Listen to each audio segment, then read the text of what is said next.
All right, I'm going to call this meeting to order at 5:30. Can I get someone to make a motion to review and accept the agenda, please? So moved. Thank you, Debbie. Is there a second? I guess that would be me. Okay, well, we got Greg too, but that's okay. All right. All those in favor, please signify by saying aye. Aye. All those against? Perfect, we have an agenda. Communications with parents, citizens, and staff. Is there anybody here who would like to speak to us? Watching? I've just been trying to get to one of these meetings for quite a while, and I finally figured out what your schedule was and showed up here, and I wasn't at another meeting, so I'm just here to listen. No problem. Awesome. All right, well, Great. we appreciate that. Thank you, Mrs. Welch. Can you tell, I don't know Mrs. Welch, so could Oh. you introduce yourself? Patricia Welch, I live here in Brandon, obviously. I have grandchildren in the system. I go to several of the school board meetings, and I've not been able to connect with this board here, so. Got it. Your children live in Brandon, you live in Brandon, the grandchildren live in Brandon. Good. Great. Awesome. All right, moving on. Not about that. It's wonderful.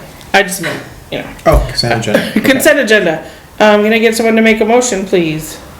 Hey, can I ask for one item to be removed? Sure, what's that? Continuous improvement plans, just have one simple question. Oh, sure, okay. Anything else? Anybody else want to remove anything? All right, so all the, let's do a consent agenda for A through F. Can I get someone to make a motion, please? So moved. Okay, Debbie, is there a second? Second. Kevin, okay. All those in favor signify by saying aye. Aye. All right. All those opposed? All right, we have passed A through F. If you want to make the motion, Greg, for a G, that'd be great. Wonder how appropriate that would be. If you have a question. All right, can someone make a motion to approve G? I'll make a motion to approve G on the consent agenda. Okay, Debbie, is there a second? Sure. Kevin, thank you. Okay, discussion. So, I didn't know how I would, let's call it, acknowledge and affirm the ones that are not Barstow, in that I haven't ever seen them and don't know what they Same. are or say. And actually, we're not affirming them tonight, right? So I had requested, so kind of in line with the discussion from the Barstow meeting, Greg, one of the things that I wanted to make sure of is that we have all the information available to our board members and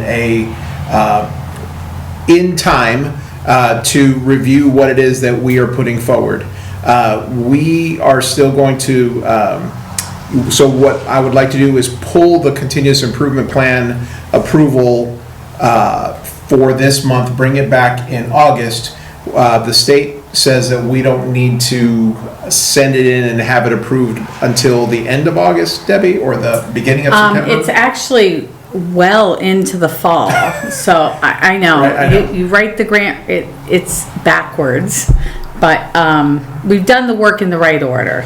But it would be good to get the VT cap scores in there. Right, and so we want to make sure that when we're presenting it to our boards that we have all the information laid out in a way that good discussion can occur and good understanding of what it is that we're asking our schools to do, and then also have longer discussions about the data that we're inputting, the data and the strategies that we're using within the school districts. Okay. All right. So, Go can I ahead. say just one quick follow-up then? I get that, let's call it, a vote is deferred till later. Is that basically what you said? Yes.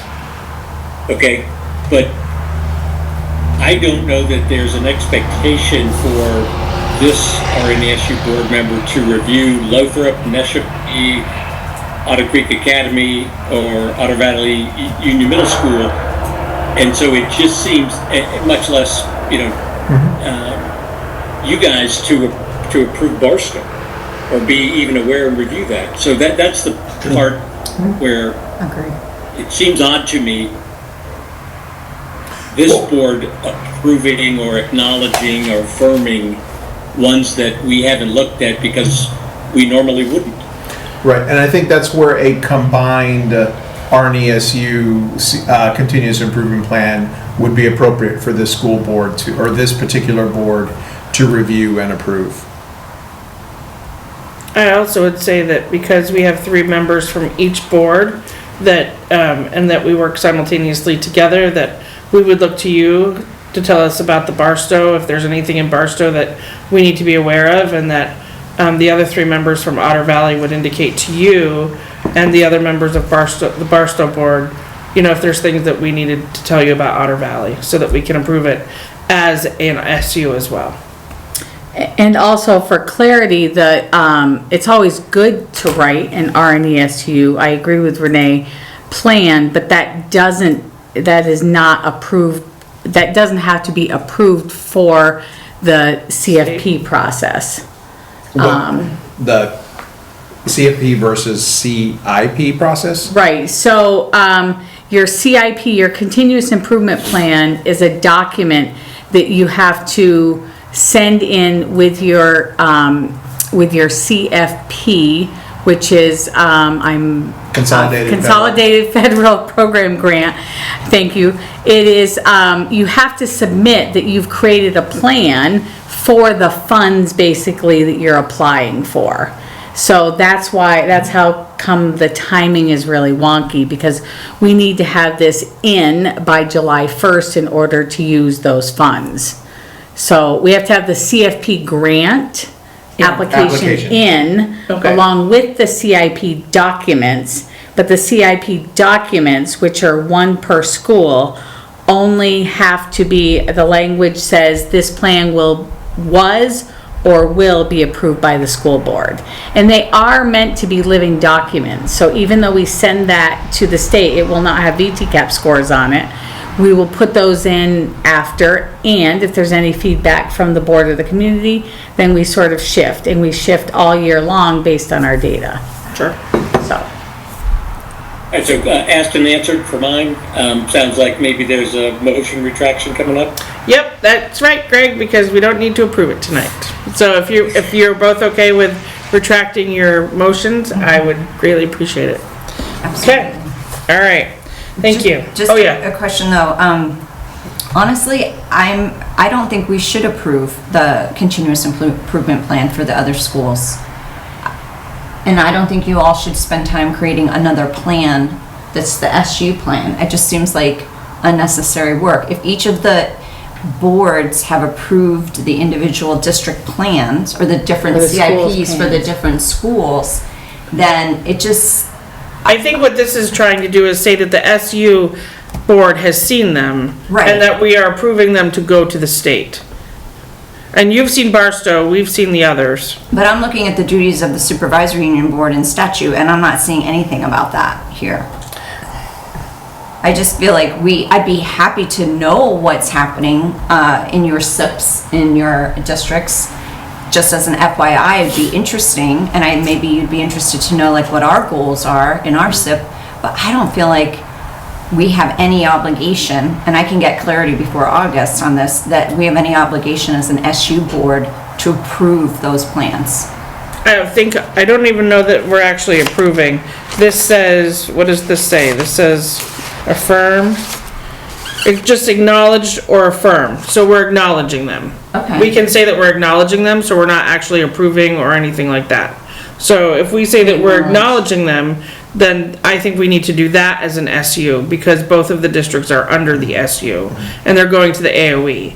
But we don't actually have to approve them or look at them, we're just affirming that we've seen They it. exist, and Right. that we've seen them. Yes. And all of the things that are in the CIP, including the grant portion of it, are overseen by the global ends of RNESU.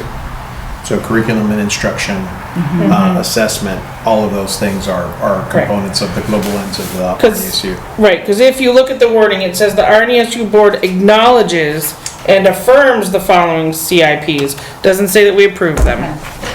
So, because we'll approve OBUs on next week. well, right, and Otter Valley will approve their own, Barstow will approve their own. Yeah, we All can. we're doing is acknowledging that they're out there and that they're going to the, you know. The state. Right, because you are both districts of SU. So, but again, it will come back to us in August. after both of their individual districts have seen them. Also, as an aside, just to go back, I just wanted to note that Matthew Hildebrand has been hired as the Director of Student Support Services for Brian Crane, as Brian Crane is leaving. So it was on the consent agenda, but I wanted to make sure that our community is aware that Matthew Hildebrand was the supervisor of secondary sped at Otter Valley, and he is moving into the he'll be the new director here at the central office. Okay? Is there a replacement for him yet at OB?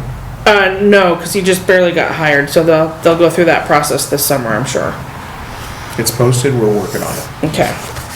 All right. So that's all right. So moving over. So overview of curriculum. That's you. That's me.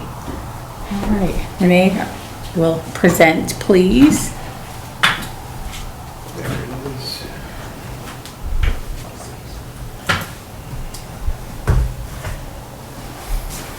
See if I can not mess up the clickers tonight. You're fine. All right, so I have sort of an overview of what happens in the department, and I'm going to go ahead and go through this, and it sort of all ties together. So if we want to ask questions afterwards, that would be great. Starting with my team. It'll actually be next year's team. Josh Martin has been hired, as you all know, for the pre-K supervisor. I want to publicly thank Nancy Kay for all of the work that she did this year to build more systems and structures so that many things will sort of run on their own as far as like administrative sort of things. She did a great job. And then we just hired Kate Leith as the facilitator of teaching and learning that she'll begin next year. And Gwen Laporte also took Jess's place. All that's going well. And I do want to acknowledge that the RNESU interventionists, those are mostly paid for by grant funding, some of it is local funding, as well as the multilingual language teacher also work under this office. So I wouldn't say that they are able to do a lot of the work of the CIA team, but they definitely are a part of that team, so. But their funding is federally Their funded. funding is federal. None of that is exactly. local funding. Correct. There are a few, some positions are. Lothrop has a position, but when I say RNESU position, or RNESU interventionists, they're kind of one team. Okay. That's mostly paid for federally. Great. So, my role and my team's role is to ensure that the instruction for all of our learners is high quality, it's aligned, and that every single student has access to high quality curriculum, effective teaching, all of those things. You can see that it really is sort of bringing everyone together as far as instructional practices, growing leadership, instructional leaders, and making sure that all of our instructional practices and curriculum is all aligned. And that's a lot of the work that we've been doing recently. And we'll sort of break that out a little bit. So, thinking about that high quality standards aligned curriculum, there are several things that go along with that, right? Everything from going and making sure that everything is aligned to our Common Core state standards, making sure that we have high quality instructional materials. Sometimes we have to pull people together to go ahead and research that information. So there's committees that come together. There is monitoring of the curriculum and programs, high quality programs, making sure that they're being implemented well, making sure that we're getting the results that we need to get from those programs. So all of those are little pieces that sort of, it's not just buy a program and let it roll. There's a lot of monitoring that goes along with it to make sure that teachers have what they need, and students are getting what they need to learn and have the outcomes that we need for students. So communication and collaboration is a big piece, and we work at that all the time, making sure that there are schedules so that teachers know when the assessments are happening, understanding when, what's happening during early release time, what's happening during in-service time. This summer we'll be building pacing documents for our new programs that we're using, so that teachers have an idea of, where they should be in the year. A lot of that is working towards it, but it's definitely work that's important. And a lot of it is, the last thing we want is one school wondering what the other school is doing and having still more questions at the third school. So building that common message. So instructional leadership, that's building that leadership at many different levels. So it's supporting principals and being instructional leaders. It's supporting teacher leaders and also being instructional leaders.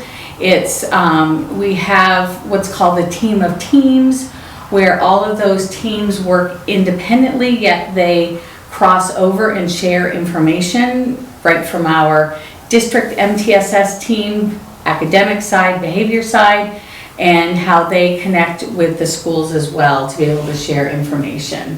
And it really is about, looking at our data and then sort of, what are our next moves? So what do we notice from the data? If we're at the MTSS meeting, we're thinking about what might we suggest to either the school MTSS teams, the teacher leaders. They may make a recommendation to the admin Compass team that we need to think about some professional development. So it's sort of keeping my hand in sort of all of those buckets so that we can all communicate well. And you can see that it's all about, high quality tiered instruction. This year, a big lift with our WIN block, and thinking about, again, that instructional coherence and making sure that we're all on the same page. Can I ask a question about the wind block? Yes, of course. So it says what I need. So when you're talking about what I need intervention, that means that you're setting up stations for what those kids need. That's the wind block. So how does that wind block work? Yep. So I always take a class of 20. Okay. It's a nice round number, class of 20. During a 30-minute block, we do our best to schedule as many folks that we need during that block for that grade level. 2 or 3 students may go with the special educator to receive their tier 3 intervention, that specially designed instruction. There may be 4 to 5 students that go and receive tier 2 instruction, and then the students that are behind, a little bit more like what you're speaking about, Lori, you may have a group of students that is at the table with the teacher that is working on like a 15-minute lesson, and then the others are working on, let's say, their boost independent work on through Amplify. We have a boost program. They can be doing that independently, and then the teacher swaps, right? So it's really thinking about, it's also a time where we can do stretch activities. So there may be students that have met or exceeded the expectation, and there are, passion projects, things like that they can work on. That said, we still at the elementary school want to really be focusing on skill development. Mm-hmm. So we would want to think about how we're stretching them through one of the skills that is grade level appropriate. Great, thank you. Sure. Debbie, I have a question about HQIM. Yes. So I recently learned a bit more about this, and I understand that the state, the AOE, is developing a framework, and they said they met with all CIA directors in the state. Did they meet with you to talk about that? I don't, but you're aware of it. I've been following all of it. Okay, so what I heard is they were getting ready to roll it out at the end of the summer, 11 criteria So that's on your radar. Very aware. As a matter of fact, I was watching that as we were choosing materials. Okay. So, so for example, the assessment, they created an assessment plan Yep. as well. Yeah. It's like a field guide that came out first. Yep.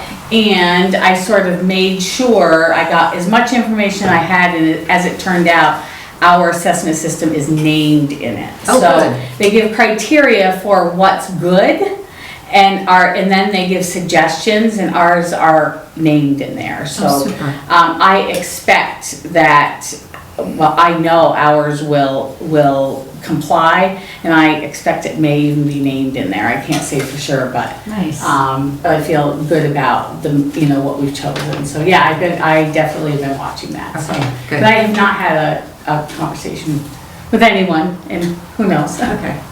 So thank you. So we talked a little bit about assessments. So we are all required to have a local common assessment system. And that is, you hear us talk a lot about VTCAP, that is our proficiency assessment. You hear us talk about STAR assessment, where we're looking at risk and readiness, as well as, so like a benchmark for risk and readiness, as well as our growth assessment. And we also have our DIBELS assessment, which is new for us, but that is for early literacy and ensuring that all of those little tiny individual literacy skills are learned and mastered as students progress. And it's important that we have sort of this plan, and we develop it every year, that shows the different windows of when we're going to assess. And it's important that, part of it is, training assessment coordinators for VTCAP. It's making sure that there actually is a summer schedule to make sure that everything is rostered by the first day of school. It's making sure that, all students are entered into the different assessments. And then it's, of course, getting the data out to everybody in a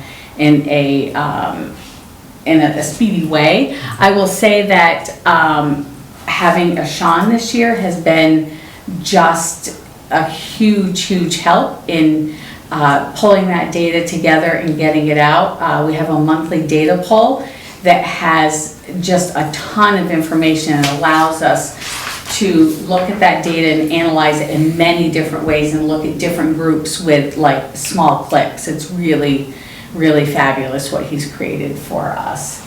And all of those, part of this plan is aligning it with these MTSS meetings. So you align your MTSS meetings along with when your different data points come out, so that it's fresh data and you can act upon it afterwards. So it really is coordinating all of those efforts together. Otherwise you have old data and it's not helpful, and people then sort of feel like it's old data, we're on to the next assessment. So, and you can see that there's a lot of coordination, that everything from the state right down to our principals and teachers. One thing I do want to mention, that Debbie and the Director of Student Support Services, Brian, have really led, starting last year and then again this year, is making sure that our students who are eligible for accommodations and modifications of testing, so that way they are assessed in a way that is proper to their disabilities or their needs. And so coming into the data that we had previously, those accommodations and modifications weren't always provided in time. And so I'm thankful that has been the case. Yeah, we actually start that the first week of school, and principals ask for us to get that information to them, now, so that they can start getting that filled out. So. Professional development, exactly what it sounds like. So that's creating sort of the full year of professional development and thinking about it in a needs-based way.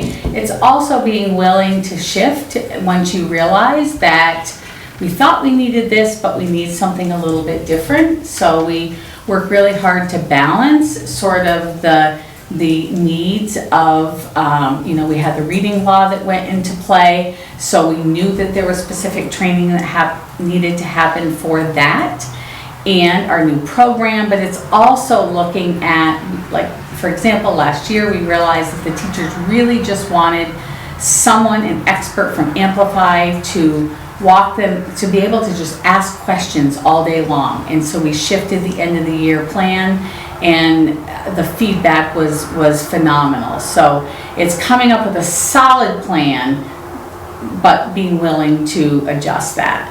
Also, part of this is part of the professional development. So you think about professional development and professional learning.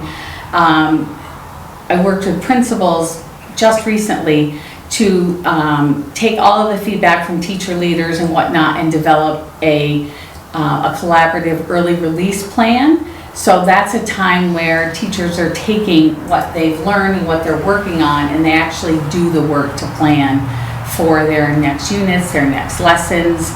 They are able to sort of, ask each other questions and things like that. And this year we worked with principals to organize that so that they can be a part of it next year. We even talked about, we really want to turn our early release time into authentic professional learning communities.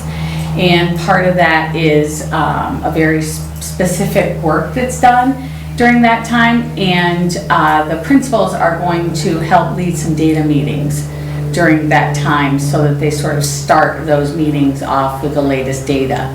So lining all of that up as well. And our PD goes all the way. I want to not forget the pre-K supervisor during this time, because I do work, the pre-K supervisor takes care of, I didn't even put a slide for pre-K up here because they take care of most things pre-K. I just sort of advise on things, but I do work with the pre-K supervisor to sort of plan that PD for pre-K as well. Exciting, we had math in the spring, and we're doing some Haggerty, which is early literacy, in the fall. So I do also want to mention that last year we processed. Oh, was that me? It's me, because I had to do something on Zoom, so I had to. We processed 400 individual PD applications last year, so we have teachers taking advantage, which is fabulous, of individual professional development opportunities that is a part of, it's an entitlement as part of the master agreement. So, okay, thinking about school improvement, we were just speaking about that. That's our continuous improvement plan, and that's a place where we're pulling everything together for that.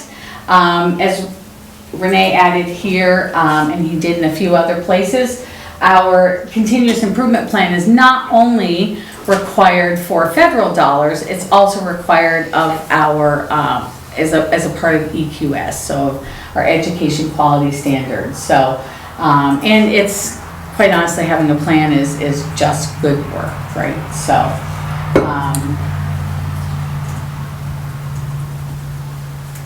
so I spoke a little bit about this earlier. My department also works closely with technology, and that is, you really have to work way far in advance so that everything is ready for everyone.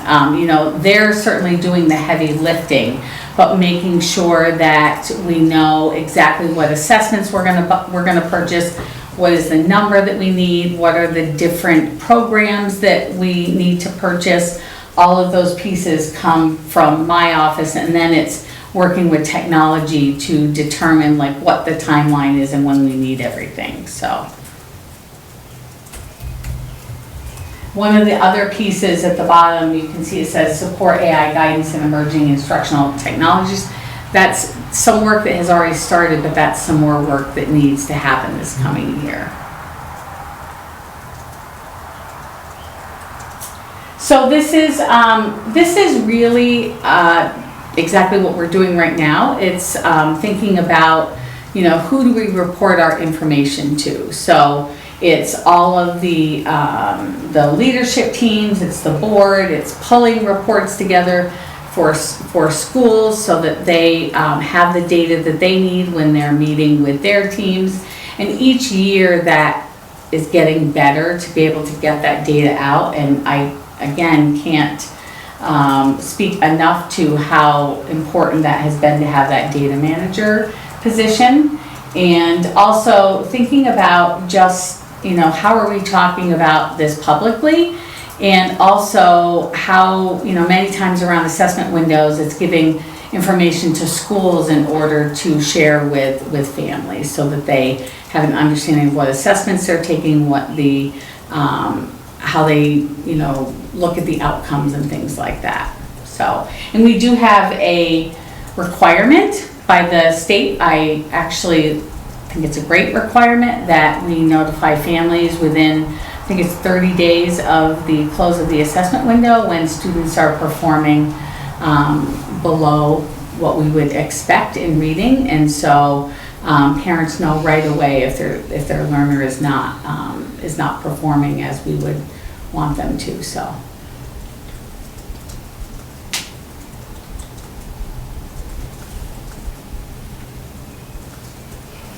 Me. We're fighting each other. I think you're messing with her. There you go. Okay. We talked about this a little bit before. This is just the grant management. It is, yes, writing the grant, but making sure that we're using the funds in the way that we're supposed to. An example is our interventionists. We use almost all of our funding for interventionists. So it's making sure that, their work is tied into Tier 2 intervention, that we're, not using them, to sub or things like that. There's reporting that comes along with it. They'll ask sort of what did you use your Title IV funds for this year. We have to, there's collaboration with the business office about I get from Brenda quite a bit of information on what the costs are of salary and benefits and PD that has to be planned in there. And then, so when I say monitor allowable expenditures, that's not the big work that the business office does. That's sort of thinking about making sure that the monies that we put in each little pot, that we're spending those within budget. So the fabulous thing about Title IV is that we've done a lot of work with, I think I spoke with one of the boards recently about this is how we're starting the strings program because we were in all of the schools because we were able to buy some things through there. So it's keeping those things within budget. And then another part below there is plan for sustainability. It's always thinking about, you may have funds to purchase, so like a person, but it's not sustainable to purchase a person for a year, right? Right. So you're trying to always keep some funds and roll them forward for increase in costs. We're not likely getting more funds each year. Mm-hmm. So it's making sure that you have funds for salary increases and things like that. Even though it would be tempting to purchase a person for a year, that's not a good move. So, and then attendance and enrollment, that's a lift of that everyone sort of has. But it's putting together the procedures and supporting principals and collaborating, problem solving, to be able to, because the work in the end is done at the schools, but it's sort of supporting them in that way. Questions? There's a lot of information. So, all right. Thank you, Debbie. All right, thank you. Awesome. Thank you. That was good. Yes, it was. All right, so, yes. May I go back an agenda item to the approval of SIPs? We do have to approve them according to DQS. Okay. So we will have to formally approve them. I did go into EQS and it does say that the supervisory union or supervisory district board shall approve the plan annually. Which So- again is acknowledging and affirming them because they've been approved by the districts themselves. So we're acknowledging and affirming. Okay, that's fine. I mean, we can keep the word on the consent agenda as is. Okay. Yeah, Okay. I think so. Okay. Yeah. Yep. I just didn't want to misspeak. It's true, it's not in statute, Right. but what it says is this rule is a layer on top of statute. Okay. So that we do have to, as an SU board, approve the plans for each school. That's probably an in our AOE SU thing, right? Because of, and they give you the reason why in their memo, alignment. They want to make sure things are Everybody's- aligned between, among schools and between and among the districts. So Makes sense. I just wanted to make sure Yep. that was clear. Excellent. Okay, so we're moving on to available trainings and conferences. Tomorrow there is a VSBA webinar called It's a Wrap that talks about the legislative session and the implications for school districts. That is tomorrow from noon to 1. So if you have the ability to join that, please register. I think it's got lots of valuable information. Thank you, Mrs. Welch, for being here. Nice to meet you. Good to meet you. We've got a lot of stuff coming out of Montpelier that we're gonna be responsible for if and when he signs the bill. He hasn't signed it yet. He hasn't. Today was the deadline. Okay, so Thursday. So does that mean it automatically? I think that means Automatically goes automatically into comes- effect. yeah, Yeah, I haven't okay. heard if he signed or not, or what he signed today. I think he Okay. signed some stuff. he did sign some things, but I don't think he signed that one. 955. Something like that. He's just saying that, yeah, okay, but I don't have to approve it. Sort of. It's kind of saying, I thought he yeah, Don't love it, but well, he pushed for a lot more than what he got, so maybe this is his way of saying, okay, we'll see what happens. I honestly about stuff, well, we can talk about that later. We'll move on. Offline. We'll move on, because we haven't gotten there. But one Our- thing about that webinar tomorrow, I just want to say, I've seen the slide deck for it, and what I think will be very beneficial is even if you cannot attend the webinar live, just register for it, because you'll get the recording to the link to the watch the recording later. to watch it, and you'll get the slide deck, and the slide deck is going to be like a cheat sheet of all the education bills and laws, so with hyperlinks to the actual bills, so it's like a one-stop shop. It's going to be that. I feel like the slide presentation where do is. you register? Is it the link? that's on- There's a link that's right on the agenda, Oh. so you can do that. Yep. Got Yep. it right here. So, Yeah, so there's a link right on the agenda to do and there that. will be a legislative report coming out from the VSBA, but it has to wait until the actual bills are given act numbers, you Okay. know, like Act Right. 71. Yes. So they just have to wait till that's done. Okay. Excuse me. All right, monitoring report 2.9, equity. Can someone make a motion, please? To accept it? Yep. Yep, I'll move. Thank you, Debbie and Barbara. Discussion? The only thing, like I mentioned in our previous meetings, there is a section that needs to be updated and implemented properly, which is making sure that we have outcome indicators properly created. Let me share that.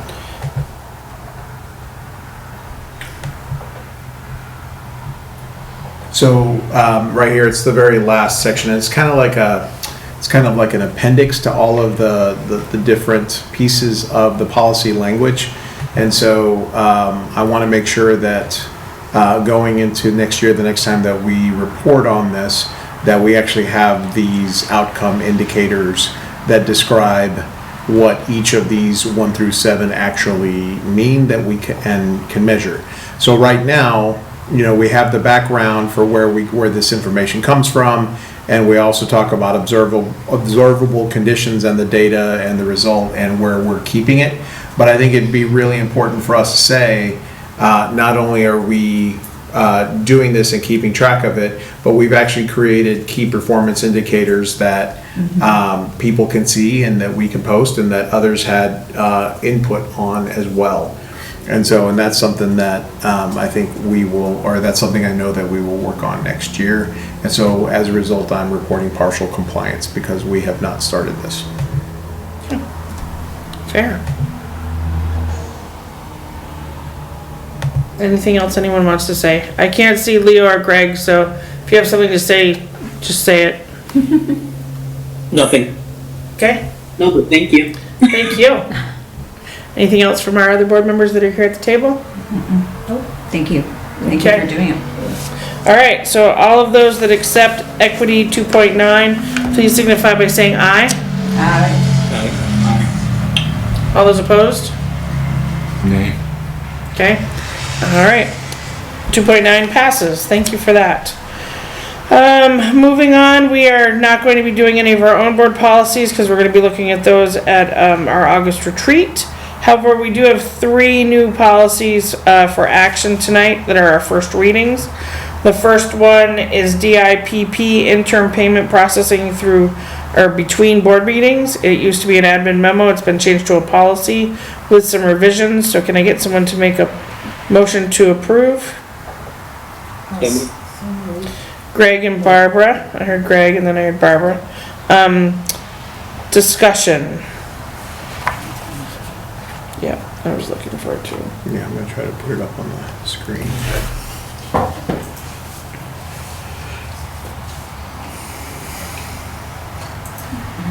I don't have anything to say other than a question. Okay, which question? Let's start with that. The question is, why are we making this a policy? And, because it's been, Sounds like it's an RNESU policy, but that's a good question. I'm trying to find, It's not like a policy to our policy governance policies, but it's not a state mandated or a federal mandated policy, and it's been until now a, admin memo. So I was just curious why we feel like we should make this into a policy. Let me try to find the original. It was like a memo from, the former superintendent, right? Yeah. here we go. Oh, because it was Kristen Hubert. Yep, that was the.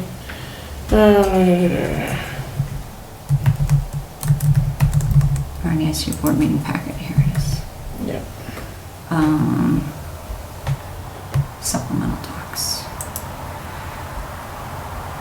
Can somebody tell me the page in the supplemental docs? It's like 46, 45, 46. Yeah, so there, oh, it's above that one. So yeah, it was just curious, it was an administrative, I don't know what you call this. It was an Memo. administrative memo. Memo. Administrative memo. So who thought it was a good idea to make this a policy, or is it necessary? I would imagine that I would say that our finance department made the decision to convert it to a policy. And I think by doing it this way, it becomes, not only is it just us as the administration implementing this way of providing payments to contractors, but also but it's also has the wherewithal of the board behind it as well.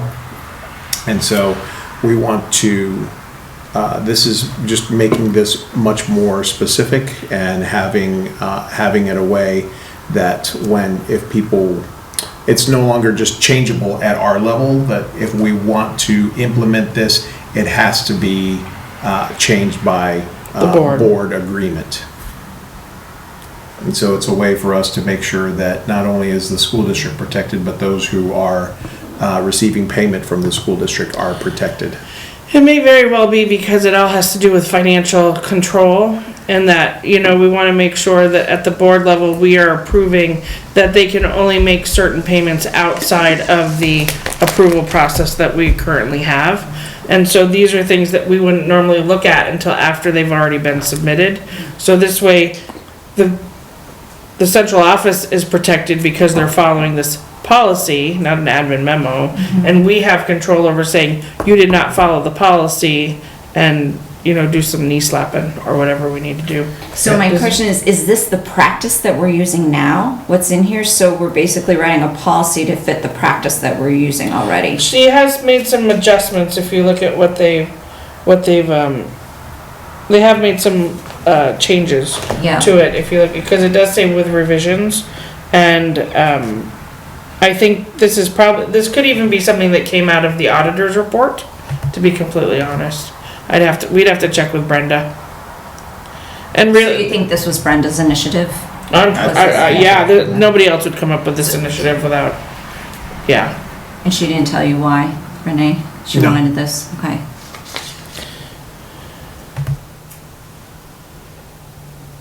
It's also probably, I mean, this is almost 3 years old, so they probably looked at it and then based on an audit or. And this we is do- first reading? Yeah, so we will look at it one more time, because it's gonna have to go out to the districts, who are not probably going to approve them until August anyway. So we won't be approving this for a second reading until August. Because this has to go out to the 2 districts. And in the meantime, we can get clarity. Okay, yeah, that'd be helpful. So is the policy number or label DIPP? Yes. Okay, and, okay. Yeah, I think that would be helpful. It's just I just want to know, is this necessary? We can And why clarify she some- thinks it's important, yeah. I mean, Sure. Yep, But I would like to continue to move it forward. If we find out that we don't need it or can go back to an Okay. admin memo, we can always go back to that. And just looking at particularly the red, it's for the protection of employees and it's also, and others, and also for the protection of the district because these interim payments so in other words, the payments that are not being taken place at regular printings they can be challenging because, that takes up time when people are doing other things but people are also expecting payment. And I also find this very interesting too, the number 8, the arbiter pay. So just making sure that we have a regular processing way of making sure that our officials are getting paid as opposed to them waiting on checks. Right, because it used to be we get issued checks, $75. I remember that, Oh, yeah. all the Yeah. board orders, so yes. Okay, any other questions regarding, policy DIPP at this time? Okay, so all of those that approve this first reading of policy DIPP, interim payment processed between board meetings, please signify by saying aye. Aye. Aye. All those opposed? I'm just abstaining, and the reason for abstaining is I just want to know the why behind it first. Okay. So it does pass. Yeah. And it will go to the individual boards for their next meeting. Those probably won't be until August, I'm assuming. And then we'll find clarity between then as Great. now, okay? All right, thank you for that. Our next one is, EC, the use of video surveillance. It's revised to include cameras on school buses for the red light violation reporting, which I assume means that if you go through the red lights of the bus, the camera will pick it up and you will be sent to jail. Do not pass go. Oh, that's what that is. Yeah. Okay. So. Does that happen a lot? I mean, It happens. It happens frequently. Yeah, even if it happens once, that's too many times. sure. Right, That's exactly. fair, that's fair.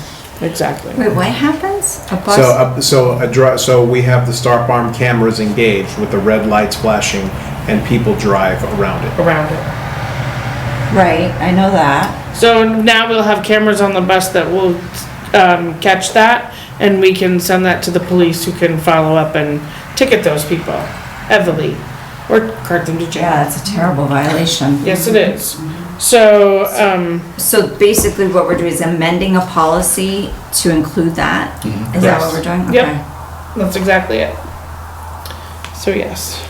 There'll be signage on the bus letting people know that, if you're driving by really quickly, you're not gonna see the signage, but if you see the buses on the road on a regular basis, you'll see the signage that says this contains It says smile, you're on candid camera. basically. Yeah. Basically. In so many words. Before we go any further, can I get someone to make a motion to Yeah. approve? Sorry. No, it's I'll fine. I'll make the motion. All right, Debbie, is there a second? Second. Thank you, Barbara. Now, any other discussion? Are the cameras anticipated to be likely to catch license plate numbers? So, are you saying that you're one of those? No, just kidding. So they'll I'm catch- just kidding. That's the one thing I. The cameras will be able to catch drivers coming around or coming forward. Right, yeah. So the cameras that are on our buses now are watching what's happening on the bus or outside the bus? Both. Both, but we Okay. can't share the footage without warning. Right. So the warning for outside the bus is gonna be on the buses so that people, so that people realize that they are being videoed, if they go around the bus. Okay. Does that make sense? So so those videos can be shared with the police department to issue tickets or to, if someone contests it. So. Is this at the request of the police department to do it this way, or no? This is something This that, is something that, I don't know, it's not the police department's request. I think this is actually, we may have, I think we went to Dina for this, or we went to our attorney for this, just to make sure that we were doing this correctly and we weren't going to be violating the Fourth Amendment. Right, and this does say the legal references, the Fourth Yeah. Amendment to the United States Yeah. Constitution. So, Is this behavior, is there a sense that it's increasing in the last few years? It happens regularly, I mean, several times a month. So I don't know if that's an increase, but it happens enough to be worrisome. it happens on Route 4. yeah. I mean, Wow. you'll see kids when they get off the bus, they look at their bus driver who will tell them to cross or not. Yeah. They do not just cross without actually having. I've seen people And do even it. then, It's, it's not a fail-safe. It's enraging. So, yeah. All right. Any other discussion? Yeah, I think this is a necessary change and I welcome it. It's the rest of the policy that I don't like. And I'm gonna talk as a visitor who just got out of a time machine from 1980 or so. But though I know people are very concerned with safety, though I know that this helps with contain vandalism and there are benefits from cameras in schools, I think they go against the purpose of education in Vermont. And here's a distinction. I think they teach children to be subjects rather than citizens, because they teach you that surveillance is normal and that surveillance is what makes you behave.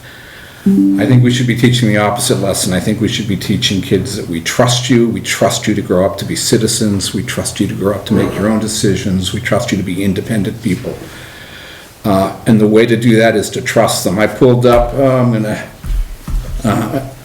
I'll just recommend that you look this up yourselves, the great Chinese civil rights free speech advocate and artist Ai Weiwei did an exhibition in 2010, I think another one in 2016, of surveillance cameras made of marble. And the point is that the state shouldn't rule individuals. I think we fall into that for the convenience of surveillance cameras.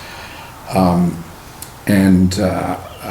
think that's a mistake. We're teaching our children the wrong lesson. If we lived in a big metropolitan area and the schools are out of control, I'd probably be more sympathetic to this, but I do think Vermont's distinctive. We're still special. We're still small enough. We still have town meetings. We want our children to grow up to be the people who sit on boards like this, and the way to do that is to trust them. So that's that. Thank you. So can I ask a clarifying question? Sure. Are you opposed to the practice of using surveillance videos, or are you opposed to it being a policy? Well, no, if you're gonna have the practice, you definitely need the policy. So I'm opposed to using them within the schools, despite the benefits. I know that administration and teachers would say, look, it's stopped a lot of vandalism. It stops fights in obscure corners of the school. I think we're paying too high a price by teaching this basic. I mean, the whole world now. I mean, Google knows whether I prefer a red refrigerator or a green refrigerator, even though I don't. We're so used to being surveilled and have cameras on us and to being tracked and being, measured and chopped up into consumer bits. And the world's gone that way in the last 20 years. I just think Vermont should be a little island fighting against it, and yeah. Okay. Can I ask a clarifying question? Sure. And this may not be. So when I walk in Otter Valley or in any school, there's surveillance cameras in there. Yeah. But I never think of those. Do you think of that when you walk through the door? Yeah, I daydream about putting putting names No, on the no. cameras, like. Like, this is Gene and that's, yeah. No, like this is the Tom Paine Memorial Camera. This is Okay, the all right, okay, because I guess I don't ever think of that. I walk through and I don't think of it every time I walk in, but, Okay. but I do think that a place, that schools are sacred in a sense, and that they should be sacred for the teaching of citizenship, and that the way to do it is to model it, and the way to create good leaders and good citizens is to trust kids to develop into them. okay. I guess I see them as a deterrence, because if they know they're there, maybe they won't do it, although that sometimes isn't. Oh, I agree with And that. they're also not in the school, in the classrooms, right? No. They are just in the hallways. They're in the common areas. Yes, common areas. Not Yeah. bathrooms. No. No, not bathrooms, no. No. Okay, all right, understood. Anyone else have any questions or comments? Leo or Greg? Okay, all right, so, we're gonna go ahead and vote then. All of those in favor of policy EC, use of video surveillance, please indicate by saying aye. I, I'll abstain for the reasons I said. Okay, all right, so I heard ayes from everybody except for Kevin who's abstaining. Okay, then that motion passes, thank you. The next one is policy JSCP, which is a brand new policy. It's the policy on student use of cell phones. Can I get someone to make a motion to approve? I'll move to approve. Okay, thank you, Kevin. Is there a second? second. Kevin and Barbara, thank you. Discussion? Question. Sure. Do we at our district meeting on Monday, was it? Was that just Yes, it was Monday. It was just 2 days ago? Yeah.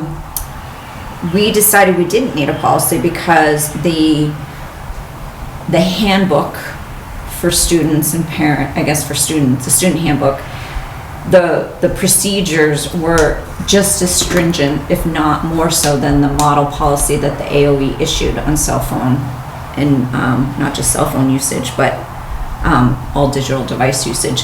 So electronic device usage. So why do we need this at the SU board level, a policy? So this way, because I would say at the SU, since the SU oversees both districts, having the policy, which is basically the minimum, Yeah. it gives us the opportunity for if people wanted to see that we have a policy in place, that we're following the minimum. Because if somebody is looking for our cell phone information, they may not actually, and they're looking only in the policies, they may say that you don't have a cell phone policy because they may not know that by default, this policy that was the kind of the model policy is the baseline. And so at RNESU, it's good to have the baseline visible for people who want to research it. It also gives the student handbook some more punch. You know, that the reason that it's in the student handbook is because we have an SU policy. I misspoke, I'm sorry. It is just cell phones. It's not all digital devices, so No, that was right. wrong. Okay, so it basically is the umbrella. It's the policy, and then under which, Well, it different- does mention in, I thought it did too. so if you go Yeah, to. two. Number 2, yeah, prohibited devices, there you go. Yeah, the watches and the Right. smart glasses, Earbuds, yeah. yeah. Hey, Renee, quick question for you, maybe two questions. On Monday, we talked about let's call it the default adoption and adherence to the state policy for Barstow, and that we confirmed that the Barstow's execution of its plan or policy it met it was maybe a bit better, a couple criteria in that regard. Does this approach it the same way, where Or does this stand instead of the state policy because we have one that is, let's call it, fully spelled out? So if you look at the policy that is in front of us right now, the expectation is that the school district, or I'm sorry, that the superintendent creates policy or practices that follow this policy. So the policy at Barstow and the policy within Otter Valley, specifically Otter Valley Middle and High School, those are the practices that support this policy. And so with this being kind of the framework, those two practices, which are, I guess, are they're more tightly aligned to what we need in our schools, and they go a little further than this policy. So this policy is basically a baseline for the practices that we have at our schools.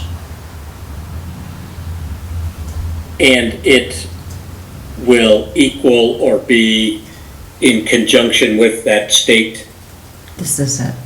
It's the same, So this this- is the model. Yes, this is the state model. So if you think of this policy state as, model, as the, if you think of this model policy as the, kind of the top, the policies at Otter Valley and the policies at Barstow essentially practices cascade from this framework, from this Okay. model policy.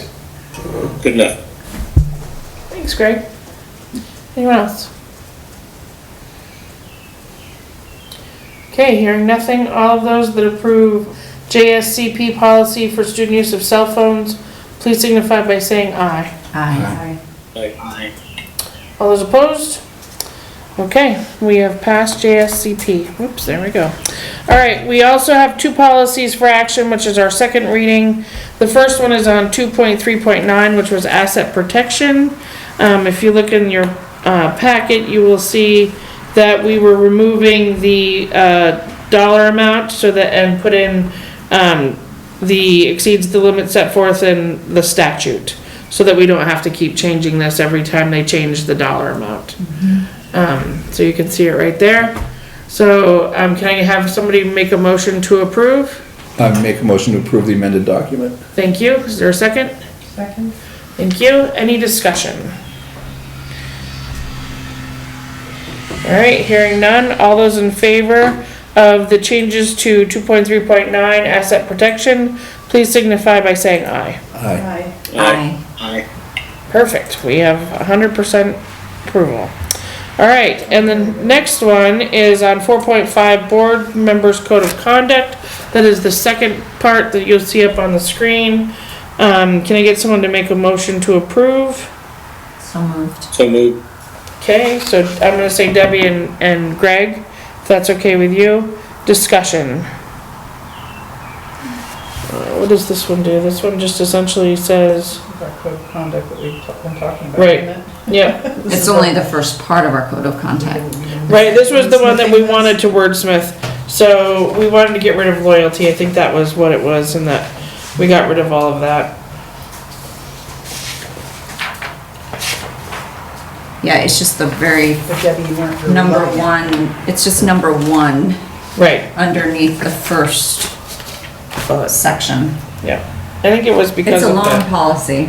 yeah. Yeah. I think it was because of the, Well, I think, if going back to ancient history, if we can remember that long, I think it was February, right, Kevin, you objected to the word loyalty. Yeah, I hate that word. And then that's what Yeah. initiated the whole thing, which Yeah. I totally get, because Yeah. that is a strong word. And then we, in your absence last time, we did talk about this proposed version, which I feel gets us closer to where we want to be. I still think it's not where we need to be.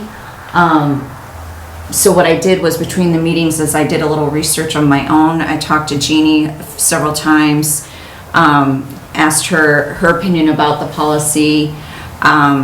I went to the PG virtual forum group and asked them for their ideas about this policy. And then I also read a bit of John Carver's book on board leadership, where he talks about policy governance. And what I discovered is the reason these policies are causing, at least me, I'll speak for myself, frustration here at the SU level, and I haven't been on the SU level board for many years, in fact, maybe since we adopted policy governance, is that I think I said this last time, it's like putting a square peg into a round hole or a round peg into a square hole, because our SU board is more, as John Carver calls it, a federation. That we are composed of memberships, of members. So not dissimilar from a national association. So it's like the National School Boards Association has members, which are the state board, the state associations, right, around the country. So the policies of that, at that level, should look different from the policies of the members. And so, so when I think about that, and I think about that policy and many of our policies, they're not meeting our needs. They're not serving us well. And so my idea and proposal to the board tonight is, because we don't have a meeting in July, is I'd be happy to dig into this, because I just ordered the on-board leadership book. It's out of print, but I still found a copy of it.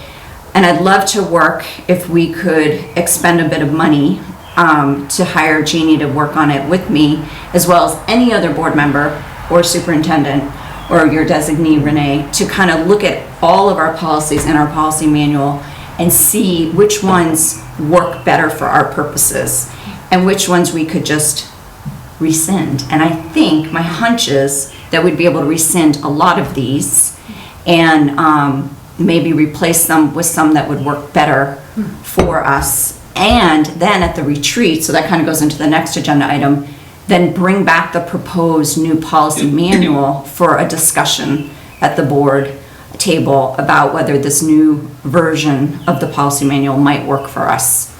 Do you have any examples in mind now about the misfit between local districts and the bigger organizations? Yes.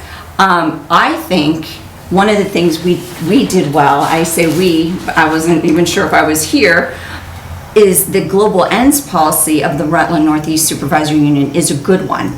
Because when you read it, it talks about that the SU exists so that the BUU and OVU school districts have the leadership and infrastructure resources needed to achieve their respective global ends at a cost determined by the districts.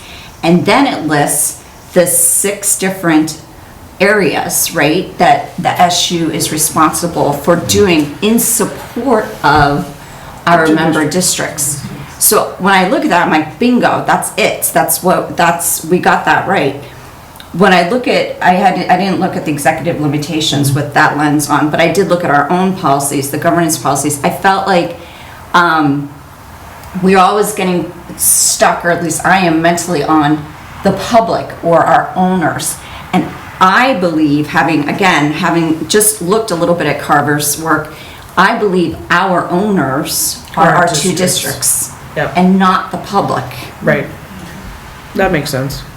And so that's why this isn't working for me anymore, like most of these, because I feel like our code of conduct should be based on acting in the interest of our owners, which are our 2 districts, with regard, I can't see it. So it's not taxpayers and voters. It's not taxpayers and voters. It's just the member districts. The member districts. So that being said, one of the, and I agree that a supervisory union is a different entity than a supervisory district. Right. Are there other supervisory unions in the state that utilize policy governance? Because many of the districts that come to those events that are held for policy governance Are SDs. Are SDs. Yes, there are 2. There's the 2 Rivers Supervisory Union and Bennington Rutland Supervisory Union.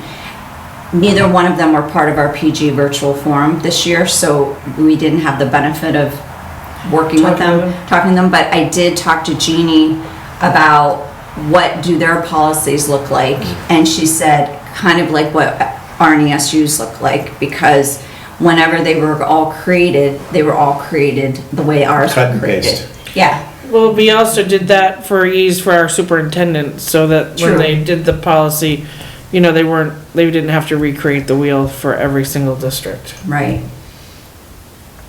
But a federation is different. Oh, sure, or no, I'm not saying, I know, but at the time, that was our, We had good intentions, I agree. Right. I think we were trying to streamline it and enable, at the time, Jeannie, who was our superintendent, to live in one world and not have to Right, pivot. And so, I don't know, I don't know if the board Well, when you feels say comfortable with expend that. some money, what kind of some monies are you thinking of? Cause I that, mean, it would be an hourly basis, and I don't have an estimate from her, but she, well, so this is our meeting tonight, if you're gonna do this while we're, yeah, I know. you know, so we have to come up with a dollar amount that we're going to approve tonight Mm-hmm. in order for you to do that work before our retreat in August. Okay, So that's why I'm saying, you know, is there a number that we can all agree on that feels good? Like, how many hours do you think you're gonna put into this? I'll put in as many as needed. Well, no, I know, For free. but I mean, no, that's not what I'm just saying, if you were to look at this Oh, yeah. and, you know, how many hours do you think it's gonna take for 3 or 4 or 5 people to put this together, even if the only person we're paying is Jeannie? And is she gonna be in on the whole process, or is she gonna come in at, you know, we're gonna come up with something and then she's gonna look at it?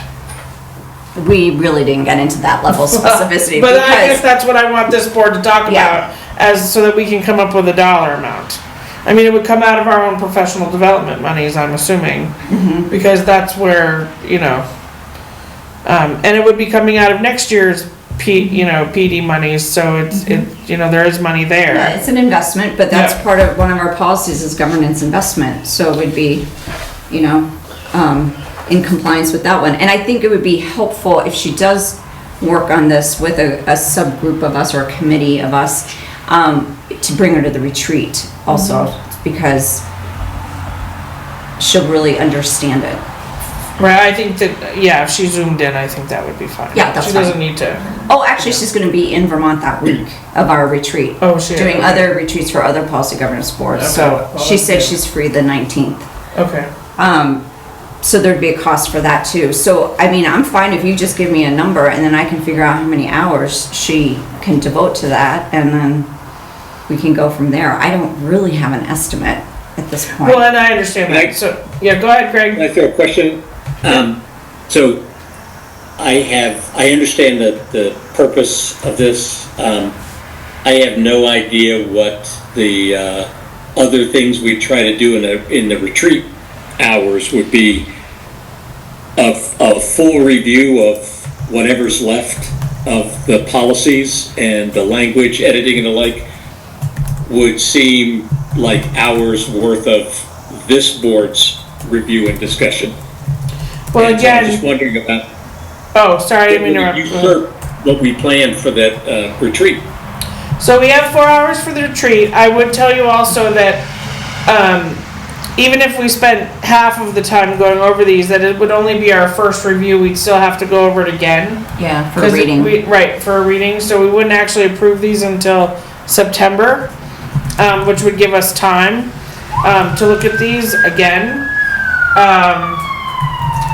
I think the only other thing that we're really gonna be trying to talk about in our retreat is what H955 looks like for us at a supervisory union The implications. level, the implications, and what we need to be telling our districts, or talking about to our districts.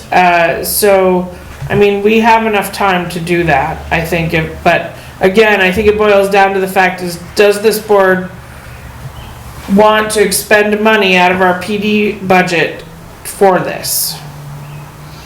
And my baseline for making that is, we spent about 30 minutes on the sentence of number 1 last month. Okay. No, I mean, and so I'm gonna bet there's Right. gonna be a few others that merit that level of discussion based on what comes forward.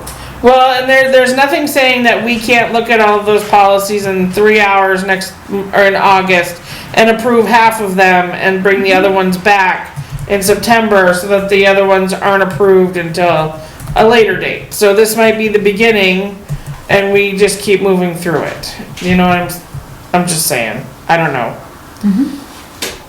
a work in progress. It will be a work in progress, but yes, I understand what you're saying, Greg. And I feel like the manual itself is gonna It's gonna visibly shrink. shrink, yeah, I really do.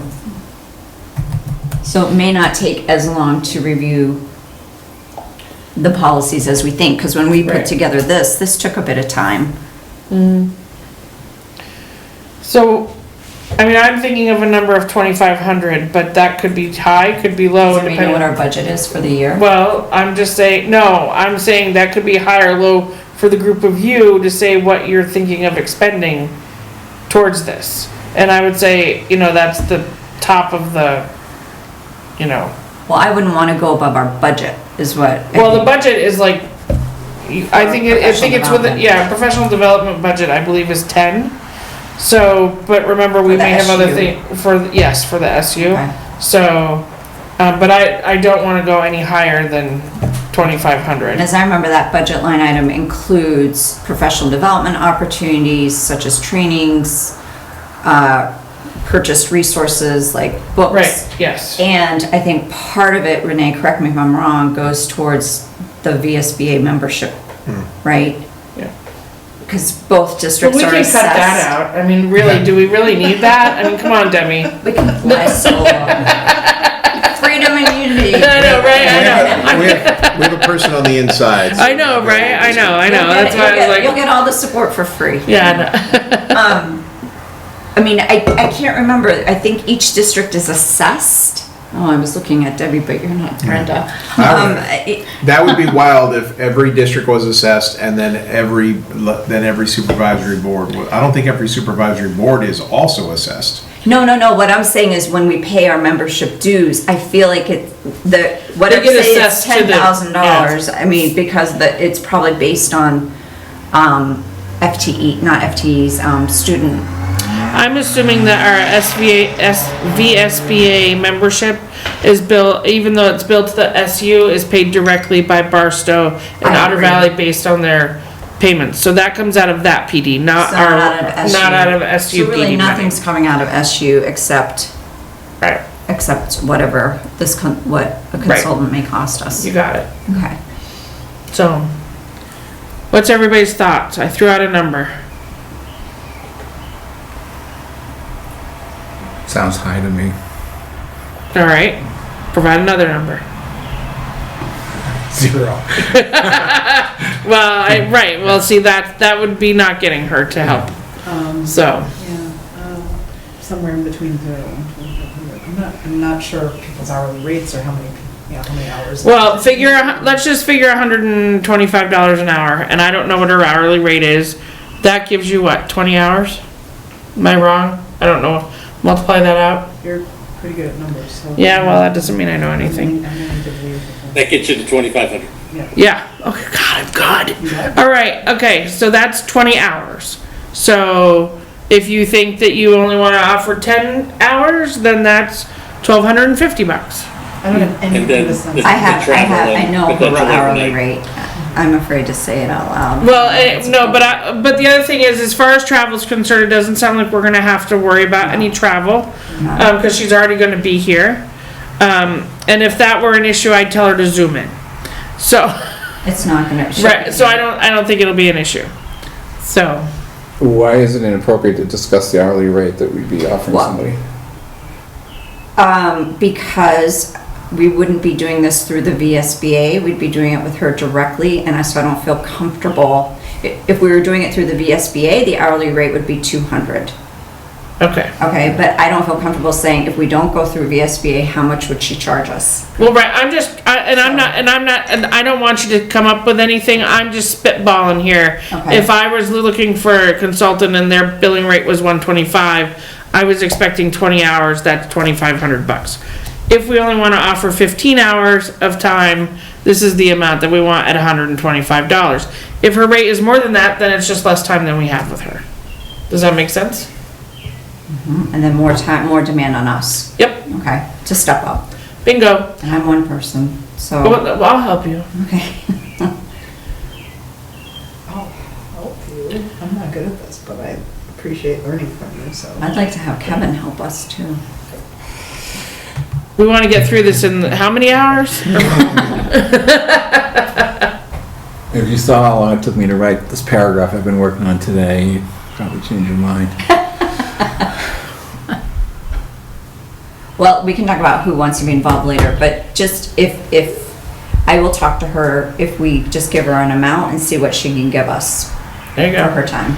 So if 2,500 is too high, how about 1,500? You're shaking your head. You don't think it's enough? And I'm like, well, 10 hours, that includes the training. Okay, we could see how that goes. I'm just trying to get, everyone said 2,500 was too high. You want to throw out 2,000? I'm just, Up to. right, not to exceed. No, We're doing a not up to to. exceed number. 2,000? Up to 2,000. Yeah, not to exceed 2. Greg, Leo? Out of $10,000. So that's 20% of our professional development budget. But considering it's all of the policies, Right. Well, and if it's not enough, You're maybe we saying what just, is too low then. no, I'm just saying so the amount of work that went into writing the policies, I'm not sure what that is, but you're effectively rewriting the policies for the supervisory union. And so I don't know if that's gonna happen like, if this is facilitation to get us going, then that's fine, but I would likely say that it's gonna take more than 10 hours if she was integral to helping rewrite the stuff. But if So- she's coaching us, then maybe 10 Would hours. it be possible to prune and not rewrite? I mean, the ones that are not being pruned away, that's a separate task to rewrite? so I would indicate that our 1.0 policy, which was a quarter of our policies, you indicated you like, and that we don't really need to change that. So it's really looking at 2.0, 3.0, 4.0, and I don't actually think it's going to take as long as you all think, especially if we're deleting mostly and keeping what we need, or adding a few things to make it talk about member districts instead of taxpayers and voters. However, I would say that our taxpayers and our students are necessary, because part of our RNESU is our support services, so therefore we are serving students at the SU level. So we need to remember that. It also includes our bus drivers, so it also includes our staff I mean, and teachers. So it's not like we're gonna be cutting out, 2.2, which is treatment of students, or 2.3, which is staff. Those are still going to be part of our policies. at this level. Just thought just occurred to me, but, as the three of us know from being a member of one of the boards, that, trust is a big issue, and I can see a political fallout from saying, oh, we're eliminating talking about voters and taxpayers, and now it's gonna be the board's just responsible to itself. Well, please remember that this is the SU level, I and remember that. and we are responsible at our own district level to, all of it is essentially, when we fold in the SU assessment into Otter Valley or into Barstow, those are our taxpayers. That's a good argument, except we're dealing with a public that doesn't understand that there's more than one board half the time. Well, that's part, so that's part of our community engagement issue going forward, and that we'll be talking about at OV this summer, because not only will we be talking about facilities, but we're also going to be talking about engaging the community so that they understand what's coming down the pike, and so that they can understand what we do at the SU level, they understand what we do at central office, so that we can get out all of that information. And so Okay. that's where this is coming from. I'm not on Facebook, but I understand it's faster than a speeding bullet. Oh, yeah. So is TikTok. So I am concerned about that. Right, I understand that. Greg, did I hear you say something? I'm sorry. Yeah. So with the things that we don't know, which is the amount of time it's gonna take, what potentially it could cost for a consultant, does it make sense to maybe have the group of board member volunteers take their first swing at it and bring it to the retreat, and from there engage the consultant? I don't think so. We don't- I honestly, I don't think so, only because I think we're gonna have questions as to, I think we can delete this, and she might have a really good reason as to why we shouldn't, or we might think we can't delete something, and she's gonna look at us and tell us, oh yeah, you can because of X.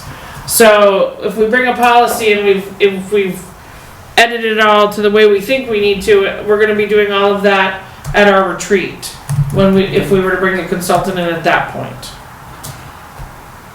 See what I'm saying?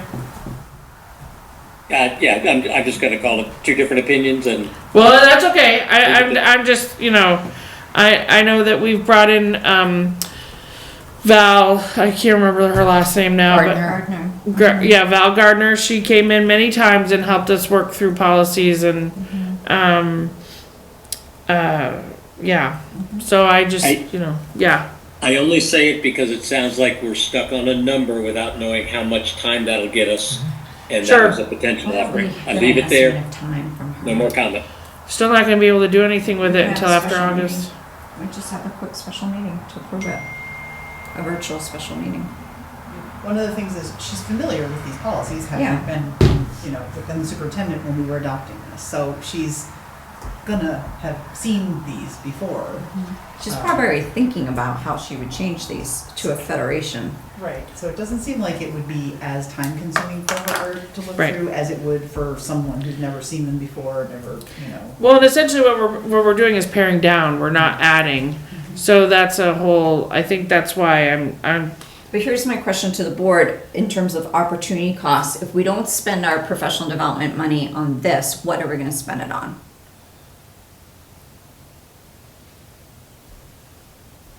Uniforms? ooh, can I get my name on the back of mine? Can I be number one? Sorry. I mean, honestly, I feel like this is a good investment of our professional development funds to help us get our policy manual into a shape. The only thing else that I would think that I would want my PD money spent on is for someone to come in and do a deep dive on 955 or any, I know VSBA's done all of that stuff, but to have somebody actually come in and talk us through it. We can go to all of the webinars we want and things like that, but to have someone come in, tell us how it could actually affect us, that might be what we'd use our PD monies for. Okay. That's the only thing I'm Would thinking that of. cost anything close to $10,000? Well, I'm not saying we'd use Yeah. it all. I'm just saying Right. that's what we would use some of our funds for. The other piece I would say is, kind of sticking with that opportunity cost, is that by not addressing the questions that we have about the policies at the SU level, we're going to end up debating the policies at the SU level every time that we come across a policy at the SU level. Yep. As opposed to rewriting them to make them actually work, not only for the board, but for the administration and the two boards that are assessed by the SU. Could I make another idea about how to come up with a number or whatever? Is what if we said so many hours not to exceed a number? So do you know what I mean? Like if we said we want someone to work, we would allow for someone to work on this policy with us for up to 15 hours, let's say, not to exceed $2,500. Does that help? Because either you're going to get 15 hours at a lower rate, or you're going to only get, I guess my thought is that you're hedging your bets as to where you're going to, find the consultant. Whether we want 20 hours, and if we find out that billing rate is $100, then it's only going to cost us $2,000. If we find out that it's $150, then we're only going to get, so many hours. Is that helpful? Well, I'm just trying to think of a way to to get us past this so that To if, give both those as parameters? Yeah. Up to this many hours and up to this cost? yeah. I don't know if that's helpful. I think then we're kind of setting that consultant's hourly rate for them. Right? Well, we're giving them a range, I guess is what you know.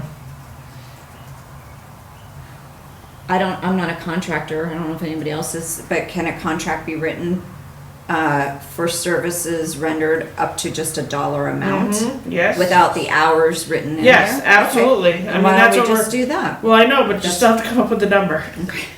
That's why I was trying to help with, coming up with, I'd support a $1,500 number if somebody wanted to put the motion in. it sounded like you just did. Thank you. Is there a second? But I heard that Yep, number. you sure before, did. and I know, said- I love it. Okay, you just made that motion. Is there a second? Second. All right, And Barbara. That's a not to exceed. Right, not to exceed $1,500. $1,500. Thank you so much, Greg. We love it. Thanks for playing. Okay. Any discussion around that from other members? It may only get us halfway there, but it may get us to a point where we know where we're going. Does that, And we may decide we need more time and Right, we and- need more help and we can ask, but we do can a maybe different go over contract. what we do have at our retreat, and then if we realize we need more time or whatever, we can Yeah. do that at that point. Is that fair to everybody? Leo, you okay with that? Yep. Okay, Greg? It was his motion. I know, but I'm still asking. All right. I promise I won't make a motion that I won't vote for. Okay. Fair enough. All right. All of those in favor of a contract with Jeannie Collins not to exceed $1,500 for the help of our new policy update, revising our PG policies, please signify by saying aye. Aye. Aye. All those opposed? Nay. I knew it. All right, then it still gets passed. Thank you. All right, thank you for that. So, as far as 4.5 board members code of conduct, can we take that one off the thing for now? So whoever made the motions, I have Debbie and Greg can. I'll rescind Can it. you rescind that motion? Yep. Greg, will you rescind yours? I hate the language, but I suppose. Well, no, all you're doing is going back against 4.5. We're taking it off the table for tonight. I understand. Oh, okay. And comments still live. Okay, got it. And I said, I suppose I retract. Okay, all right, fair. All right, cool. All right, moving on. Advocacy, 73.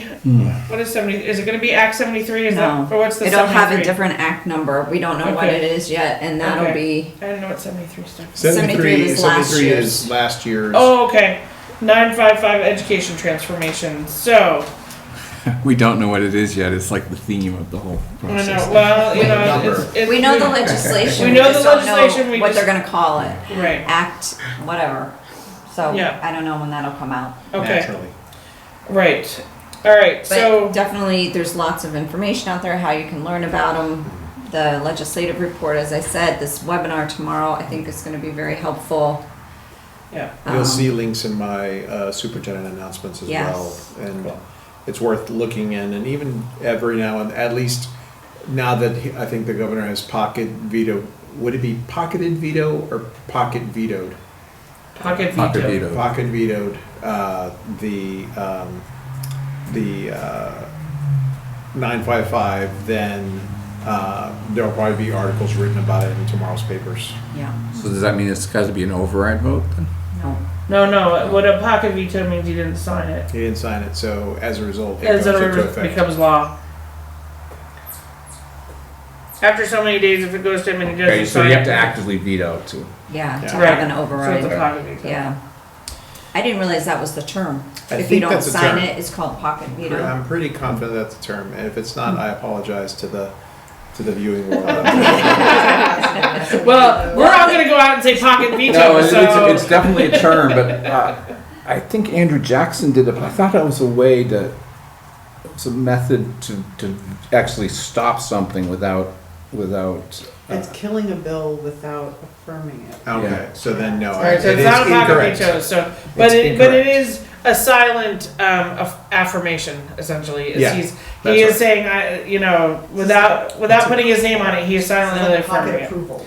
Yeah, okay, Yeah, sure. that's probably Maybe new it's term. pocket Oh, approval. pocket approval. Oh, there we go. There we go. Is that the correct term, or is that? We we're could just make calling it up. I don't know We if just it's. made it up. Either way, Find it it, goes into people will effect. talk about her later on. that- Either way, That's it's right. in that Yeah. man's pocket, so that's it. We made I don't history really- today. You know, it could exist. What is, I don't currently see it on the screen, so, you know. Alright, so I'm gonna move us on from this because, as we know, there's lots of information, and I think by August, we're gonna have a lot better understanding of where we're going.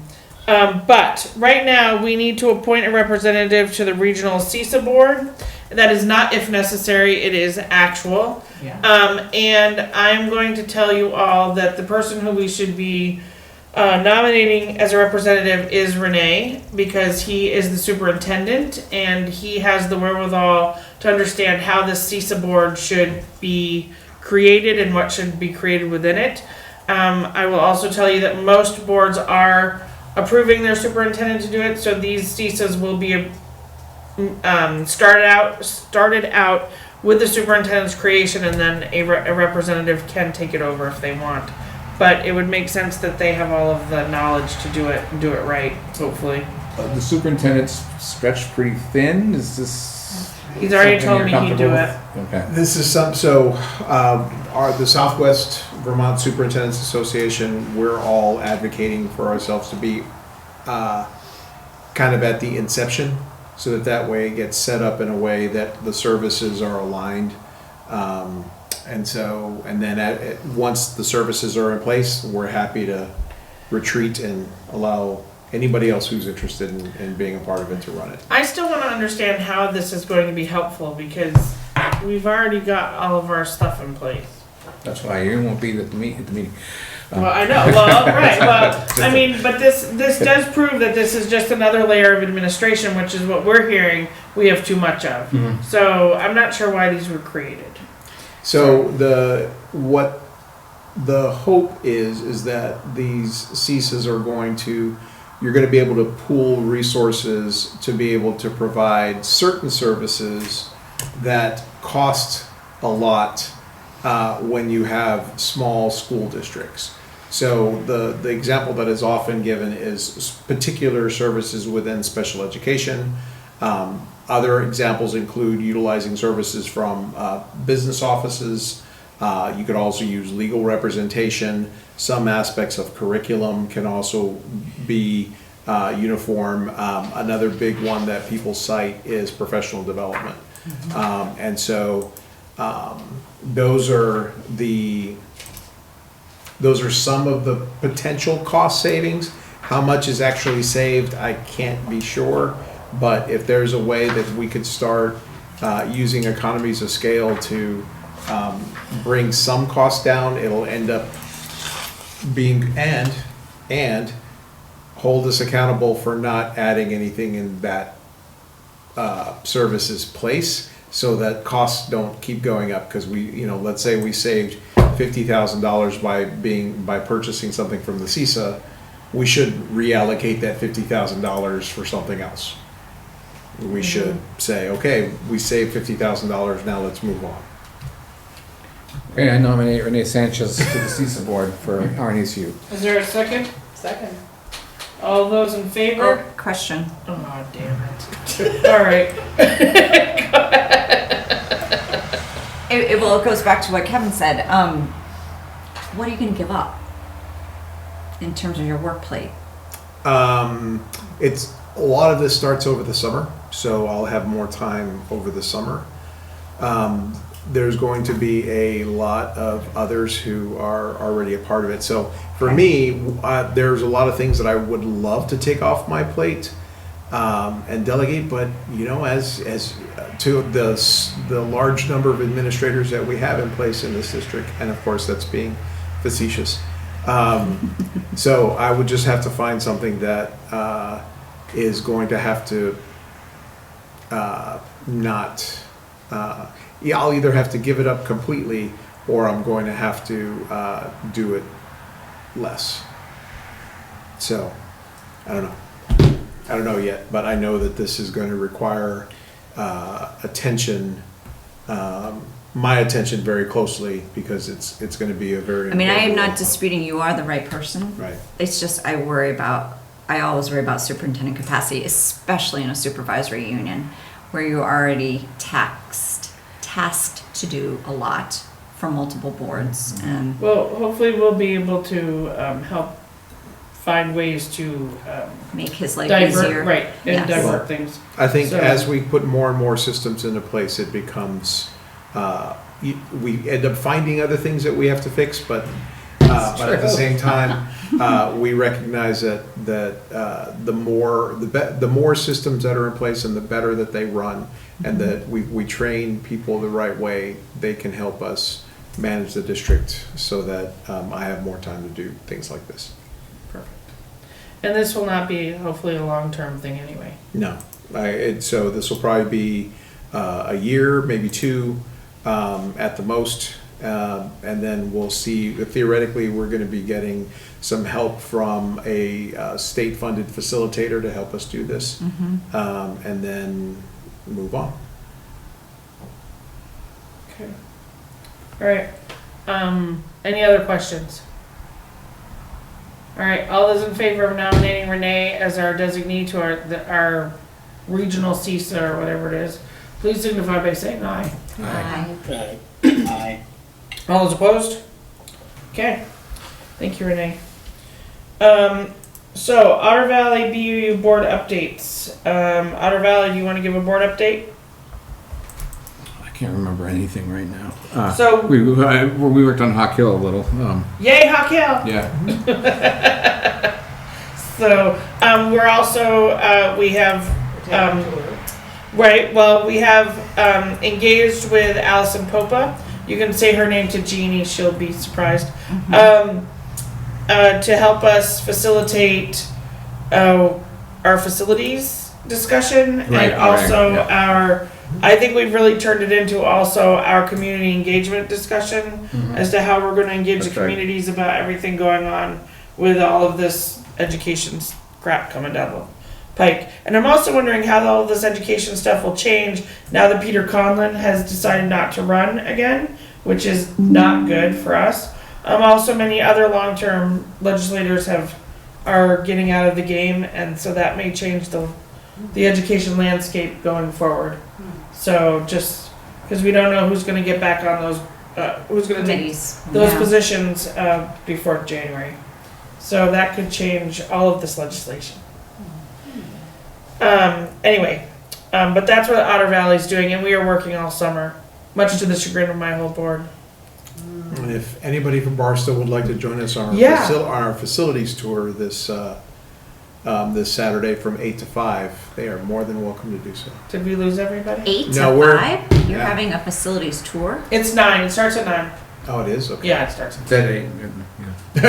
Yeah, be there at 8, make sure you have donuts. Yes. Wait, you're, Okay. it's taking that long to tour all the facilities? Well, we're gonna have lunch too. Because we're not only are we touring, but we're like gonna go in, we're gonna go to the Okay. basements, we're gonna go to the boiler. Right, room. we're gonna see all the Oh, things wow. that That's really that nobody good. wants to Wow. see. Yeah. Yeah. And we're not videoing it, and for all of those board members who have told me that they are not coming for one reason or another, plausible deniability when we talk about this as a full group is not kosher. And I need all of my board members who go to say that. So, anyway, moving on. All right, BUU, your board update. That's the guys. Okay, Leo and Greg. Okay. We spent some time reviewing a couple of the policies and some, how are we adhering to them, and are there any potential changes needed?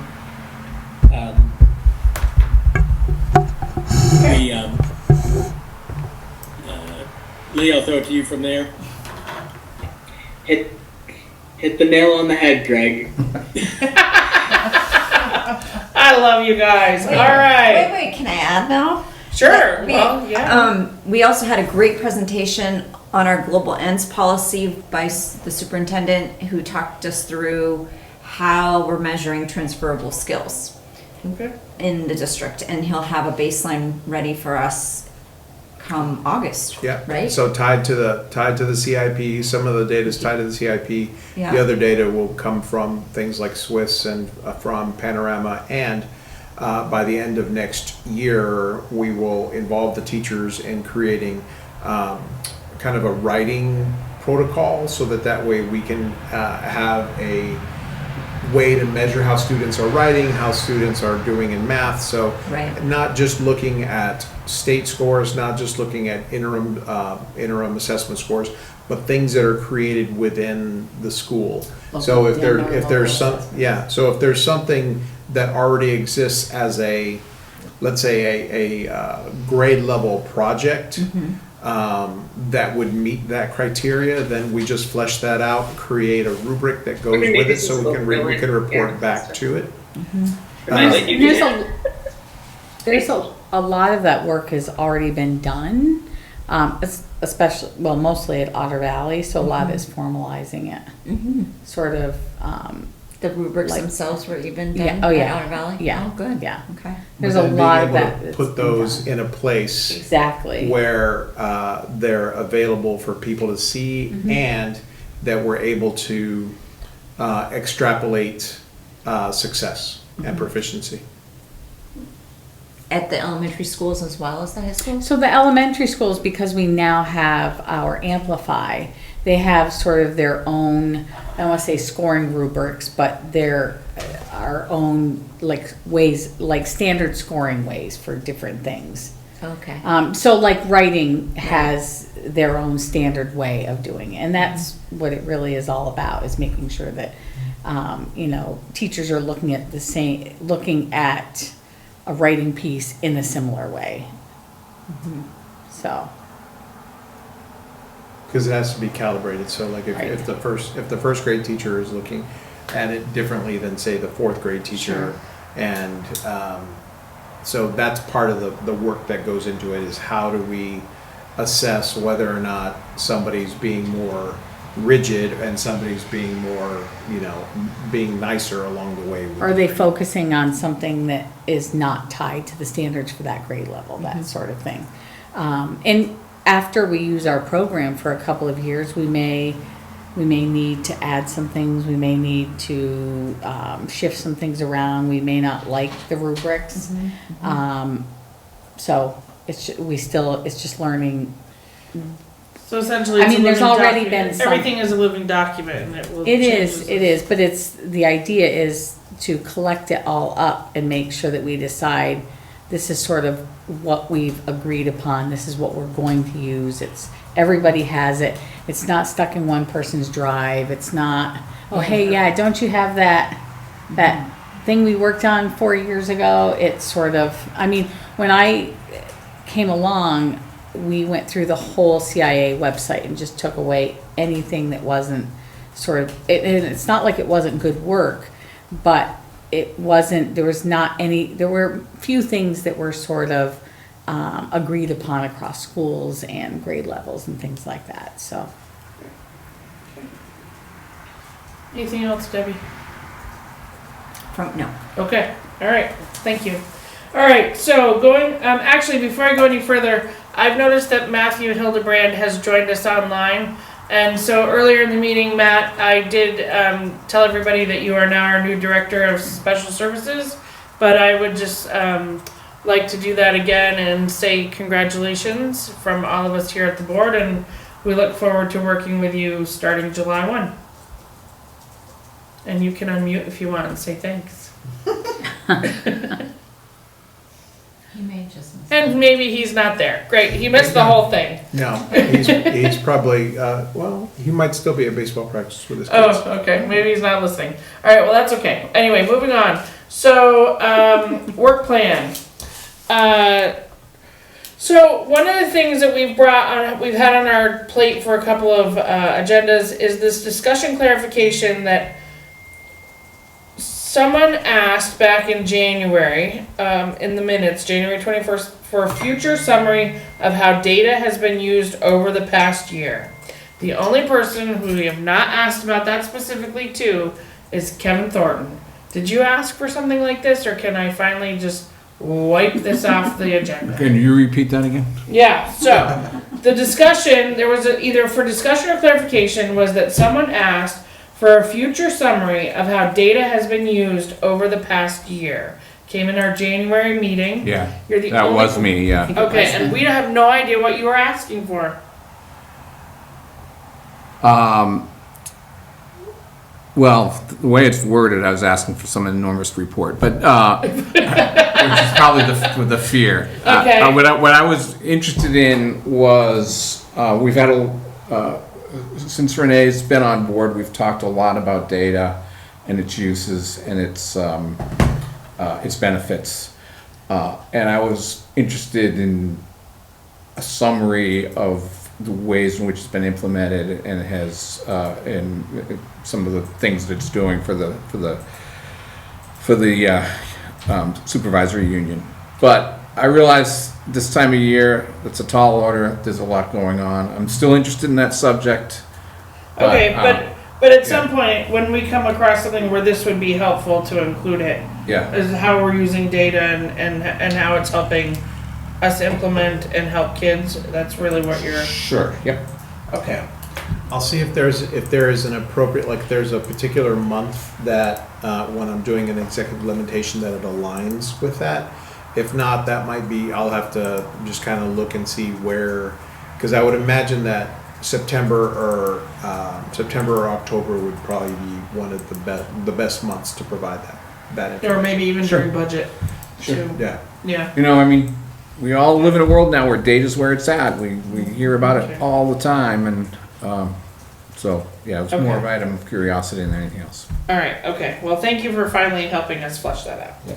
All right, our board retreat is gonna be professional development, which sounds like our policy PG review stuff. Strategic plan. Please look at the board meeting dates for 26, 27. It is in your packet. The first meeting is supposed to be Wednesday, August 19th, but Yeah, I have It it says- I have it listed on the on the our, work plan is the 20th. Where is it? Well, I'll just put it up on the screen. Thanks. Can someone just verify that August 19th is a Wednesday? It is. Thank you. So I'm changing it on the work plan to say August 19th because it does say 20 on the work plan. This year it is. Next year it will not be. Well, okay, true. Are we talking about 26? We're talking about 26, yes, because wanna next make year sure. starts July 1st. Yes. Yes. All right, then we are going to be moving to September 29th for the second meeting because of scheduling conflicts for a couple people. Then October 15th, November 19th. Okay, so the September, the 29th is now, this is now the 29th? Yes, it is. Oh, it is. Yep. So at least that's what this says. Oh no, wait a minute, hold on. That's September because I'm 29th? looking at the wrong thing. Is it- She has the old one in here, so the make 29th that the is a Tuesday. 23rd. Okay. Sorry, I lied. It is the 23rd.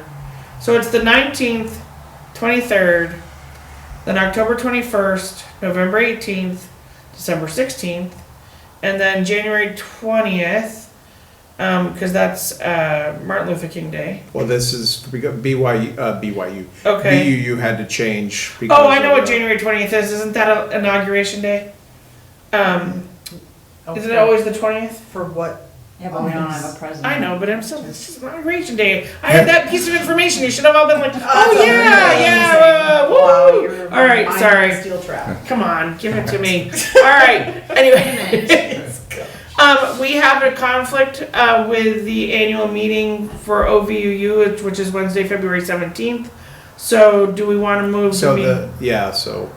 So we either need to move the meeting, so RNESU has a conflict with OVU's Oh, I see. annual meeting, and then You have a Barstow conflict. has a conflict with the OVU meeting. Mind you that we had to move these dates so we could easily move these dates to the week before. yep, So this would be -7, -7, -7, because we are up against the short month of February and February break being the last, right, being the week of the next week, 23rd. the following week. Okay. So is everybody okay with changing the date from the 17th to the 10th? February. of February. Everybody, It's Ash Wednesday, if that matters. I don't think we usually go to church in the morning, Right, okay, so. and there's well, I don't even know if there'll be a 7 o'clock mass. Who knows? Who knows? All right, so no, I think we can change that to the 10th, unless I'm hearing anything from BUU, Greg or Leo. It's only one meeting a month, so. Okay. All We'll have right, to and come back then same thing with March. March 17th is a Wednesday, third Wednesday, so that Okay. lines up. Should Oh, be you have to fine. move. Oh, should be fine. It's the OVUU meeting you're talking about. Yeah, this one. Okay, yeah, all right. 17, No, sorry. it's the 17th of March. Okay, That one, so that's okay. okay, yep. And then April 14th, that's adjusted to accommodate school vacation. Heard of action. Okay. So wait a minute. Back Okay, so we've moved it from the 21st to the 14th. Okay. Yep. We could And- also move it to the. Oh, end. we cannot do the 14th. Are you crazy? I know. Oh, you're fun on the 14th. of Yeah, April, aren't you do not want to see me on the 14th of Okay. April. So sorry. move that one to the 20. So actually, what I would like to do is what we did this year, which was we canceled the April meeting because I think there's just too much going on, at least for me, and then having vacation the following week. So can we just not have the April meeting and move stuff to May like we did this year? Sure, it's fine with me. Everybody okay with that? Yeah. Okay. Okay. So no meeting that day, and we will have an extended or a small extended meeting on May 19th, and then June 16th. Because I don't want to look for another But day. it's Bloomsday. Yeah, yeah. On Well, June and 16th. I'll just be honest, we're probably gonna March get rid of the 17th, St. 13th as well Patrick's for Day. Otter Valley, but we'll talk about Celebrate our that. Irish, you know. Yeah. Oh, yeah, I see that, yeah. You know, so. We can all alright. speak like James wonder Joyce why- at our meeting. That would be I funny. wonder why it's so, Because I think You the missed next it by week a is day vacation. this no, but the week earlier, why is there, Oh, I wonder why it's the 13th and not like, because it, what would, so the Wait.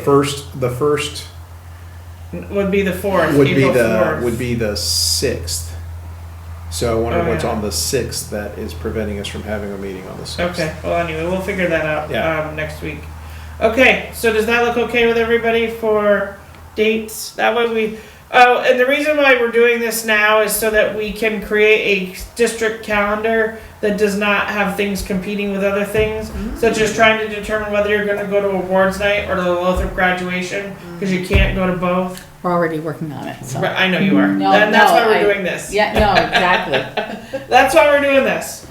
All right, So can I just remind Yeah. the retreat on the 19th of August is 4 to 8? yes, it is. Okay. Yep. Oh yeah, sorry, it's right there. Yep, no problem. All right, let's talk about superintendent announcements. Just please read through it for the 955 information, and as I was bragging, well, I'll be bragging at the OV meeting as well, but I was bragging at the Barstow meeting with regards to the Civics Bee. RNESU had the first place winner who's going to DC to represent Vermont in Sterling Rich, and then Jacob Tieran from Otter Valley came in third and did also very well in the process. So very Yay. proud of all of our people. Cool. Who said Civic's not dead, Kevin? And that's sponsored by the Rotary Club, right? It's sponsored by the Chambers of Commerce. Oh, the Chambers of But The that's Vermont still Chambers of awesome. Commerce, yeah. All right, we are not meeting in July. You are all welcome for that. Next meeting is August 19th. If nobody has anything else to say, I'm happy to take a motion for adjournment. Just a question about who would like, how would Oh. you like to proceed with the? So, Committee. if anybody talk to Jeannie and find out dates. Then if you could send that to me, I will send it out to the full board and see who can, if you can come up with a list of dates that she's available. And then there are 2 rounds of questions, of multiple choice questions where students will have to answer correctly. The top 5 students of those 2 rounds then now get the opportunity to be quizzed or questioned by the judges on the essay that they wrote. And the essay that they write is effectively how can you improve your community. I think the question changes every year. And so this year was is effectively that question, like, what are ways that you could see that you can contribute and improve your community? And so, that's how they get there, and that's, so where I think we got excited is that it's grades 6, 7, and 8 who participate. And so I think our teachers having the success that we've had this past year will start to incorporate that more into the curriculum, because it does involve a writing piece, and it does involve them learning learning some history along the way. So What a Papagito is. excited about it. Yeah. Okay, great, thank you. All right. Sorry, Greg, about that. So were you making the motion to adjourn? Kevin, you can't leave. Sorry. Let's say I did, but maybe I conflicted with somebody else's conversation. Nope, that's fine. So you made the motion to adjourn. All those who second it can go home.